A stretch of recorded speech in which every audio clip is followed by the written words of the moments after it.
అంటే ఆమె బ్రదర్ అనిల్ వెళ్ళి డికే శివకుమార్ కలవటం లేదా డికే శివకుమార్ మంత్రాలు జరపడం ఆ తర్వాత కదా కాంగ్రెస్ పార్టీ సీన్ లోకి వచ్చింది. ఫస్ట్ వీళ్ళు అప్రోచ్ చేయారని అంటారు.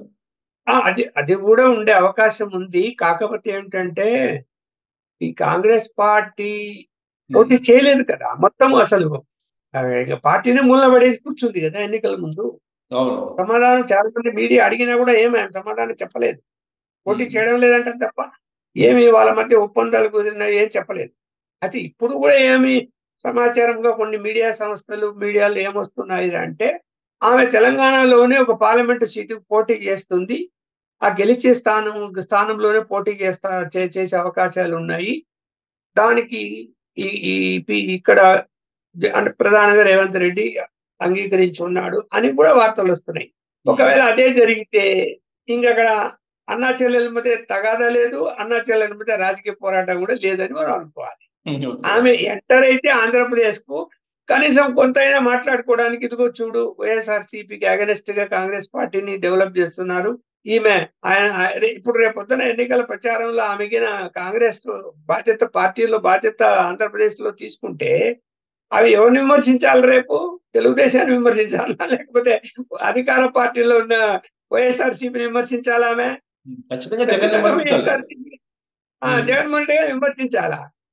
అది జరిగే పని అని నేను అంటున్నా. ఒక మాట మాట్లాడుతుందా? దానివల్ల కాంగ్రెస్ పార్టీ ప్రయోజనం ఏముంది? పోటీ చేయదు అనుకున్నాం లేండి, పోటీ చేయకుండా ప్రచారం చేయొచ్చు అనుకున్నాము. పిసిసి అధ్యక్షురాలుగా బాధ్యత తీసుకొని నేను ప్రచారం చేస్తాను, లేదంటే ఆ కడప జిల్లాలో కాకుండా ఇంకొక జిల్లాలో ఎక్కడైనా పోయి పోటీ చేస్తుంది అనుకున్నాం. కానీ ఎన్నికల్లో ఎవరిని విమర్శించాల్సి వస్తుంది? ఆమె కాంగ్రెస్ తెలుగుదేశాన్ని, జనసేనను, బీజేపీని కాదు కదా. ఖచ్చితంగా అధికారంలో ఉన్న పార్టీని విమర్శిస్తేనే ఓట్లు పడతాయి. అధికార పార్టీలో ఉన్న నాయకులను కాంగ్రెస్ వైపు మళ్ళిస్తేనే ఆ పార్టీ డ్యామేజ్ అవుతుంది. అంటే వైఎస్ఆర్సీపీని డ్యామేజ్ చేసే ప్రయత్నాలు షర్మిల చేస్తుందా కాంగ్రెస్ పార్టీలో చేరి అంటే? ఇది క్వశ్చనే, చెయ్యదని నేనైతే ఖచ్చితంగా చెప్పగలుగుతాను. ఓకే సార్, ఇక్కడ ఇంకొక డౌట్ కూడా ఉంది సార్. ఇంకో డౌట్ ప్రచారం కూడా అనుకోండి. నరేంద్ర మోడీ, జగన్మోహన్ రెడ్డి వీళ్ళిద్దరూ ఒకటే, వీళ్ళని వేరువేరుగా చూడలేము అనేది ఒకటి. నరేంద్ర మోడీ, జగన్ ఇద్దరు కలిసి షర్మిల చేత ఈ గేమ్ ఆడిస్తున్నారు కాంగ్రెస్ ముక్తి భారత్ కోణంలో అనేది వినిపిస్తుంది. అది ఎంతవరకు మనం ట్రీట్ చేయొచ్చు? అంటే ఒకటి మీరు అడిగిన ప్రశ్నలో సమాధానంగా నేను ఏమంటానంటే, మీ ఇందాక చెప్పిన అంత వ్యవహారం ఏమర్థమైంది? జగన్మోహన్ రెడ్డి, షర్మిల గారు ఇద్దరు ఒకటే నాటకాలు ఆడుతారు అన్నది ఫైనల్ గా అని చెప్పాల్సి వస్తుంది. అదే నిజమైతే ఇప్పుడు మీరన్న విషయంలో మోడీ గారితో సఖ్యతగా ఉన్నటువంటి జగన్మోహన్ రెడ్డి గారు కాంగ్రెస్ ను ఇంకా డ్యామేజ్ చేసేటువంటి ప్రయత్నాల్లో భాగంగా కూడా షర్మిలను ఉపయోగించుకుంటున్నారు అనే దానికి మనం కాదని కొట్టిపారేయలేం. దాన్ని అవకాశాలు కూడా ఉన్నాయి ఆ విధంగా. అంటే ఇప్పుడు బీజేపీ బలపడాలంటే ఏపీలో తెలుగుదేశం పార్టీ, జనసేన బలహీనపడుతుంది. ప్రధానంగా తెలుగుదేశం పార్టీ బలహీనపడితేనే బీజేపీ బలపడుతుంది అనే కాన్సెప్ట్ లో నరేంద్ర మోడీ ఈ గేమ్ మొత్తం ఆడిస్తూ ఉన్నారు అనేది. అంటే ఖచ్చితంగా చెప్పలేను, కానీ కాకపోతే ఒకటి జరగచ్చు. కాంగ్రెస్ పార్టీకి ఆమె బాధ్యతలు స్వీకరించి ఆంధ్రప్రదేశ్ లో పనిచేస్తే గనక కొంత రాజశేఖర రెడ్డి మీద ఉన్నటువంటి అభిమానం కానీ, ఆ కుటుంబం మీద ఉన్నటువంటి అభిమానం కానీ, అలాగే రెడ్డి సామాజిక వర్గం కొంత చీలిపోయి కొన్ని ఓట్లు జగన్మోహన్ రెడ్డి గారి నుంచి చీలి అవి కాంగ్రెస్ పార్టీకి పడితే మరి ఆయనకు నష్టమా లాభమా అని కూడా ఇప్పుడు మనం చర్చించాల్సి వస్తుంది. అవును, అంటే ప్రభుత్వ వ్యతిరేక ఓటుగిన చీలితే అది కాంగ్రెస్ కు వస్తే జగన్మోహన్ రెడ్డికి ప్రయోజనం. ఆ యాంగిల్లోనే నరేంద్ర మోడీ షర్మిలని ప్రొజెక్ట్ చేస్తున్నారు త్రూ జగన్మోహన్ రెడ్డి ద్వారా అనేది ఇంకో అవాదం కూడా వినిపిస్తుంది. అందుకే చెప్తున్నాను ఆ మాట. మీరన్న దాంట్లో వాస్తవం లేకపోలేదు, అది కూడా అవకాశం ఉంది. ఇప్పుడు రాజకీయాలు ఏమైపోయినాయంటే ప్రజల మన్నన పొంది గెలవాలని కాదు, వ్యూహాలు పన్ని ప్రజల్ని మిస్గైడ్ చేసి మైండ్ గేమ్ ఆడుతూ గెలవాలనేటువంటి ప్రయత్నాలు రాజకీయ పార్టీలు చేస్తున్నాయి. ఇవన్నీ ప్రశాంత్ కిషోర్ లాంటి వాడు వ్యూహాలన్నీ పన్ని ఇవన్నీ ఆలోచనలు చెప్తుంటారు అలాంటి వాళ్ళందరూ కూడా. అలా కాదు, ఇలా చేసుకోండి, ఇలా చేసుకోండి. ఇప్పుడు నెగిటివ్ ఓట్ అయితే పెరిగింది, నో డౌట్. జగన్మోహన్ రెడ్డి గారు నెగిటివ్ ఓటు పెరగకపోతే ఎందుకు రోజు 15 మంది 20 మందిని మార్చేస్తున్నాడు అందరిని, అభ్యర్థులను, ఎంపీలను, ఎమ్మెల్యేలను. కాటి కోటి కూడా లెక్క పెట్టకుండా తీసి అవతల పడేస్తున్నాడు. ఉంటే ఉండండి, పోతే పోండి అనే సమాజం అని కూడా వాళ్ళకి చెప్తున్నారు కదా. ఎందుకంత కఠిన నిర్ణయం తీసుకున్నాడు అంటే ఆయనకు అర్థమైపోయింది 70 నియోజకవర్గాల్లో అభ్యర్థుల విషయంలో ప్రజల్లో వ్యతిరేకత ఉంది. ఈ వ్యతిరేకతను నుంచి బయటపడాలి అంటే అభ్యర్థులను మార్చాలా ముందు అని ఆ నిర్ణయానికి వచ్చి మారుస్తున్నాడు. సార్ ఇక్కడ ఒక సీనియర్ జర్నలిస్ట్ గా మీ దగ్గర నుంచి ఒక clarity sir.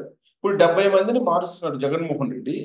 In case Congress పార్టీలోకి షర్మిల వెళ్ళకపోతే ఆ 70 మంది ఇమీడియట్ గా చూసేది తెలుగుదేశం పార్టీ వైపే కదా. ఇప్పుడు షర్మిల కాంగ్రెస్ పార్టీలో చేరినందువల్ల ఒక క్వశ్చన్ అనేది ఏర్పాటు చేసి జరిగినట్టు అనిపిస్తుంది కదా.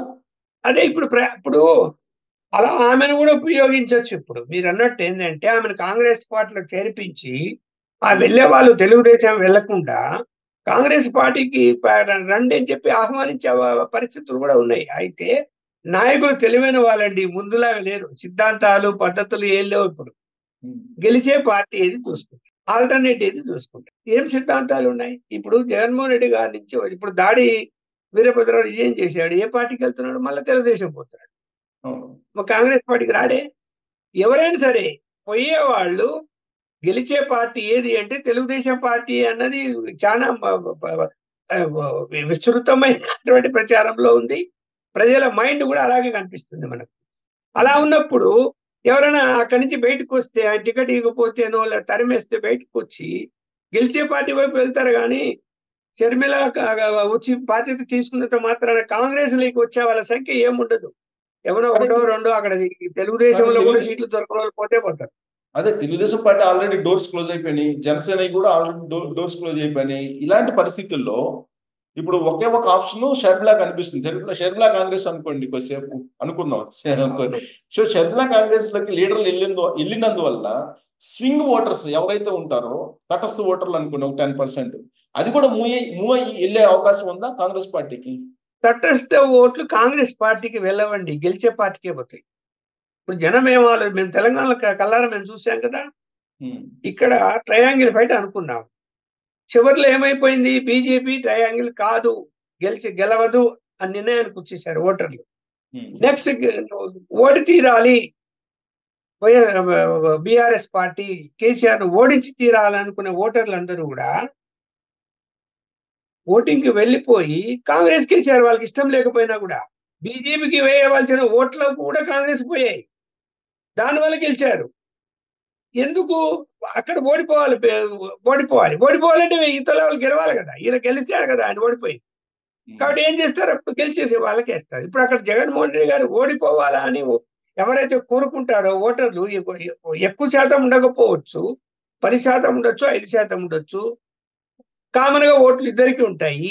ఈ 5-10% ఓటర్లు జగన్మోహన్ రెడ్డి గారు ఓడించి తీరాలనుకున్నప్పుడు ఆల్టర్నేటివ్ కాంగ్రెస్ చూస్తారా, తెలుగుదేశం చూస్తారా? తెలుగుదేశం, జనసేన చూస్తారా? కాంగ్రెస్ అధికారంలోకి రాలేదు కాబట్టి తెలుగుదేశం, జనసేనకే పడతాయి. అంటే మీరు చెప్పిన యాంగిల్ ప్రకారం షర్మిల ఎపిసోడ్ ఈ కాంగ్రెస్ లో చేరడం కానీ, ఆమె సరే ఎలాంటి కీలక పదవులు స్వీకరిస్తారు, ప్రచారం ఎలా చేస్తారు అనేది ఓకే మీరు ఎక్స్పెక్ట్ చేస్తున్నారు కొంత. ఈ ఎపిసోడ్ మొత్తం మీద తెలుగుదేశం పార్టీకి వచ్చిన నష్టం ఏమి లేదంటారా? ఏం నష్టం ఏం లేదు. అంత తీవ్రమైన నష్టం జరిగే పరిస్థితి ఏం లేదు. వాళ్ళ ఊహ్యం వాళ్ళకు ఉండొచ్చు, కానీ జగన్మోహన్ రెడ్డి గారికి అంత ప్రభుత్వ వ్యతిరేక ఓటు చీలుతుందేమో, చీలు ఇక్కడ పోతుంది కాబట్టి తెలుగుదేశానికి అడ్వాంటేజ్ రాదు అని భావించి ఉండొచ్చేమో. కానీ ఫైనల్ గా ఓటర్ మైండ్ మారిపోతుంది. ముందు డిస్కషన్ వేరే ఉంటది, దగ్గరికి వచ్చే కసి పెరుగుతుంది, ఓడగొట్టాలా అని. కసి పెరిగినప్పుడు ఓటర్లలో ఎవరు ఆపలేరు, డబ్బు కూడా ఆపలేరు. నువ్వు 5,000 ఓటుకి ఇచ్చి 10,000 ఓటు ఇచ్చినా కూడా తీసుకుంటారు, ఓడగొట్టాలని కూడా లోపలికి పోతారు, ఓట్లేస్తారు. ఇప్పుడు అదే జరిగింది తెలంగాణలో. డబ్బులు తీసుకున్నారు, ఓట్లు ఇచ్చారు, ఏమైపోయారు? Sir YSR Congress party hard core vote bank ఉంటుంది కదా, క్రిస్టియన్ ఓట్ బ్యాంకు అని అంటారు కొంత. అలాగే కొంత రాయలసీమ ప్రాంతంలో రెడ్డి కోర్ ఓట్ బ్యాంక్ అంటారు కదా. ఆ కోర్ ఓట్ బ్యాంకు షర్మిల ఎంత పర్సంటేజ్ లాగే అవకాశం ఉంటుంది? ఇప్పుడు షర్మిల లాగే పరిస్థితే ఉత్పన్నం కాదండి. ఇక్కడ అక్కడ కూడా రాజశేఖర రెడ్డి కుమారుడు రాజశేఖర రెడ్డి బొమ్మ మీదనే పార్టీ ఉంది. ఇప్పుడు తను కూడా రాజశేఖర రెడ్డిని ఆదర్శంగా చెప్పుకుంటూ ప్రజా సంక్షేమ కార్యక్రమాలన్నీ చేస్తూ ఉన్నప్పుడు అక్కడి రాజశేఖర రెడ్డి కొడుకును కాదని ఇక్కడ కూతురు ఇప్పుడు ఒకటి చెప్తున్నా కదా, ఒకవేళ కాంగ్రెస్ పార్టీ అధికారంలోకి వస్తుంది అనేటువంటి ఫీలింగ్ జనంలోకి వస్తే అప్పుడు రెడ్డి సామాజిక వర్గం ఓట్లైనా చీలి దాంట్లో ఆమెకు వేసే అవకాశం ఉంటది. అలాగే తెలుగుదేశం ఓట్లు కూడా పోయే అవకాశం వస్తుంది. ఇప్పుడు ఎందుకు వస్తుంది? ఇప్పుడు రాదు. ఆమె ఎంతన్నా జనం నంబర్ ముందే నేను చెప్తున్నా కదా, అన్నా చెల్లెలు ఒకటే సిగ్నల్ ఇచ్చేస్తున్నారు. ఆమె వాళ్ళ ఇంటికి వెళ్ళి కళ్యాణానికి పిలుస్తున్నప్పుడు అలాంటి మెసేజ్ ఇప్పుడు వెళ్ళిపోతుంది ఈ రోజే. ఎందుకు నమ్ముతారు జనాలు అంత పిచ్చోళ్ళ నమ్మడానికి, ఓట్లు చెల్లడానికి?